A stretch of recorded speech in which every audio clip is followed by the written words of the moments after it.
business mentor and an executive coach for the last 12 years after a very long 3-decade corporate innings. And today what I'm going to be talking about is all about the intricacies of a family business, right? And you must be wondering why I chose family business, because family business is like a huge jigsaw puzzle, right? And I think it's always interesting and challenging that when one starts actually dealing with the family businesses, and I've dealt with many in the last 12 years as a mentor and as a coach. And interestingly enough, in fact, in my 3-decade corporate career, a couple of them were with very large Indian family businesses, right? So today's video is going to be, I would say, more conversational. It's not going to be one of those crisp and to the point kind of videos. It's going to be more conversational. It's going to be more of my experiences and my takeaways from what's good about a family business and what are the things that actually hold them back and what they can possibly do and what some of them do. Right? So coming back, I said that family business is like a huge jigsaw puzzle, because I've worked with family businesses across multiple sectors. It could be in manufacturing. It could be manufacturing different kinds of products across different generations. It could be diversifications. It could be in FMCG. It could be in real estate. It could be in trading products. It could be with all kinds, because different family businesses are evolved differently depending on how it's been passed on from one generation, or it's been started by one generation and then getting passed on to the next generation. So most often when I get called in as a business mentor by a family business, it's because the family business is not exactly in the best of health, right? So I'm like a family doctor, right? I can't treat the business unless I know what the symptoms are, what the dynamics are. And I think that's the reason I use the word jigsaw puzzle, is because dynamics are extremely complex, right? I've had cases where it's a father-son combination. It's a case where father and brother-in-law, or father and nephew,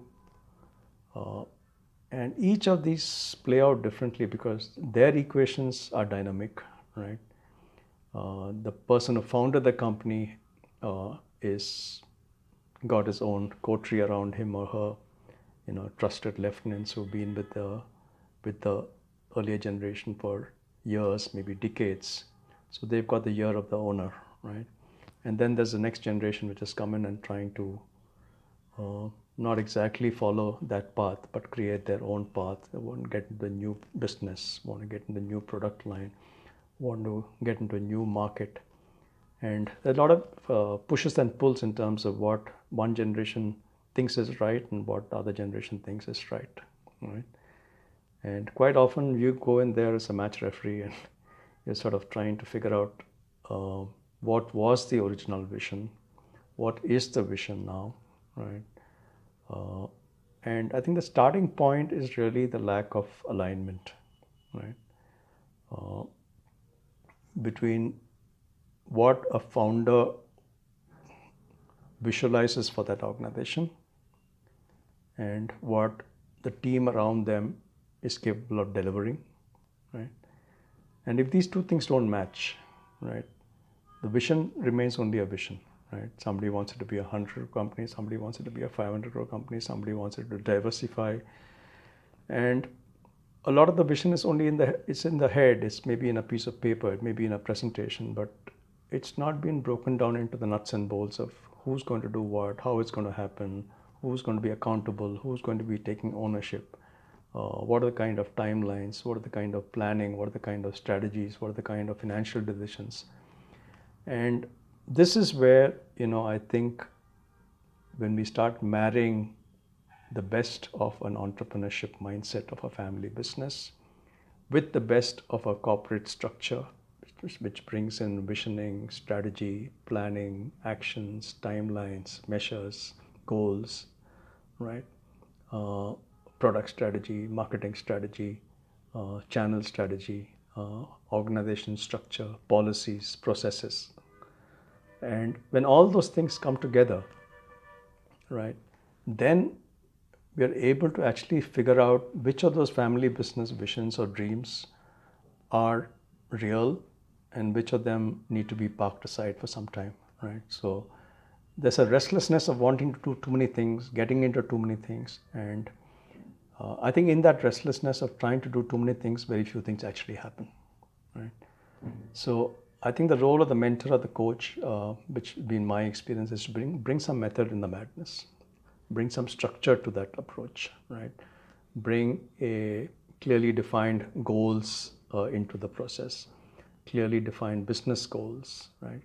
Get the entire leadership team, if there's a leadership team, aligned to a common vision, taking clear accountability, clear ownership. And I think that's a starting point of change, right?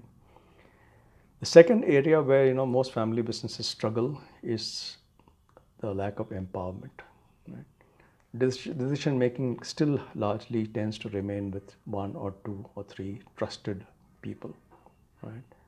And the tendency to keep all the authority with oneself, keep all the decision making with oneself, actually becomes a bottleneck, right? So as the businesses keep expanding, they feel the need to hire professionals, right? But the willingness to accommodate the fact that professionals need space, right? They're being hired because they are subject matter experts in a particular area. They might have worked in a much larger company. They may have worked in a more structured environment. And then they suddenly come into this whirlpool of the family business, and they find that suddenly they might be called a business head, or they might be called a general manager, or they might be called whatever. But they are just being treated as employees. They're not being trusted with the kind of empowerment they need to run the businesses as profit centers, right? So this tendency of not empowering, I think, is one of the biggest stumbling blocks. The tendency of micromanagement is one of the biggest stumbling blocks. Tendency of wanting control on everything is one of the stumbling blocks, and not being inclusive in taking all the inputs of the various leaders, right? So that they also buy into the story, they also buy into the vision, right? And I've realized, as I've gone experience of working with these family businesses, in the first phase, there's a lot of confusion, right? Within the first 3 to 6 months, I think a lot of the confusion actually comes down, right? In the 6 to 12 month, things start falling into place, right? And sometimes at the end of 12 months, I say, look, I'm stepping back. Now you guys run it for some time on your own in the way that we've agreed, right? And as you're progressing, as you're doing, if you think you're getting stuck, I'm always there as a mentor, right? So what I find invariably is that most of these organizations have come back to me after a year for the second phase of the engagement, by which time they have made progress, but they're still not where they want to be, right? And I think in the second phase, the engagement is very different, because then by then they've got used to working in some kind of a structure. They use formats, they have business reviews. Sometimes the discipline is there, sometimes the discipline gets dropped out. They realize the importance of people, they realize the importance of process and policy, the importance of culture, right? And importance of reward and recognition. So these are some of the good HR practices which possibly were not there in the earlier loose family structure. But when you start marrying the family structure and the professional structure, they start seeing the value, right? In fact, many of them tell me that, CK, the seeds that you planted in the first phase are now bearing fruit.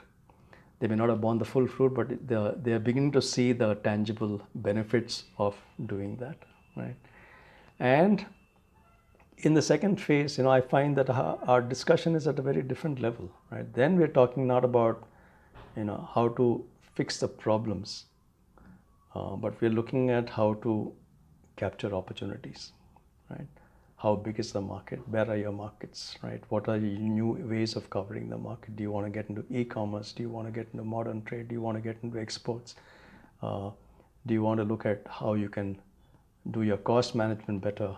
How can you move into a profitable business, right? How to make sure that every business of yours, every geography of yours, every product of yours is profitable.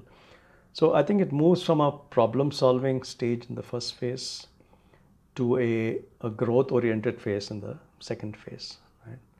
And then when the visioning is done for the next 2 to 3 years, by then we've got like maybe sometimes some of the older leaders have also been phased out and newer leaders have come in, professional leaders paid well, rightly in terms of their skill set and what is required or expected from them, right? That's the other tendency, not to pay enough, right? So you want to compromise and keep the level low, then you don't get the kind of people that you want, and then you don't get the output that you want.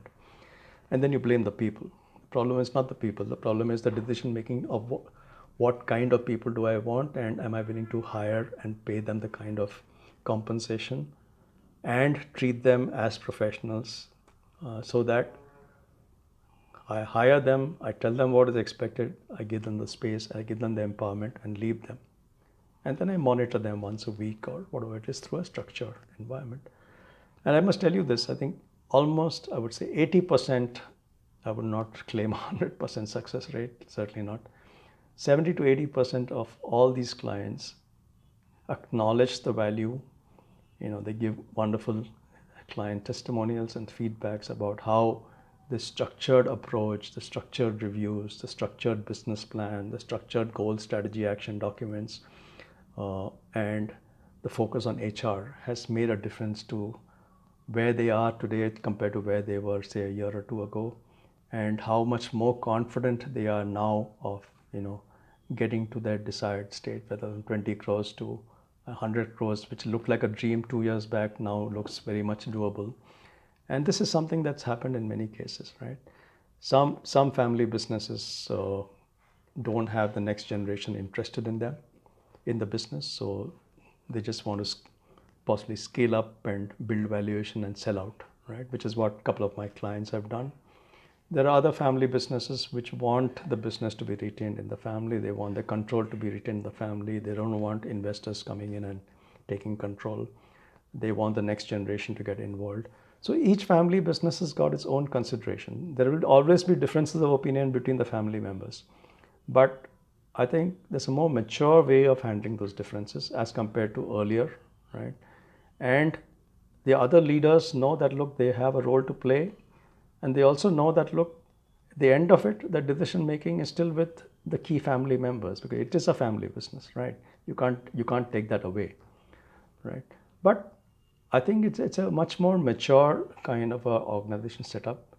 The jigsaw puzzle actually falls into place. Different elements of the jigsaw start falling into place, and I am personally very happy that with every family business, or like I said, 80% of the family business I've been involved with, where the owner has realized the value, initially may have been skeptical.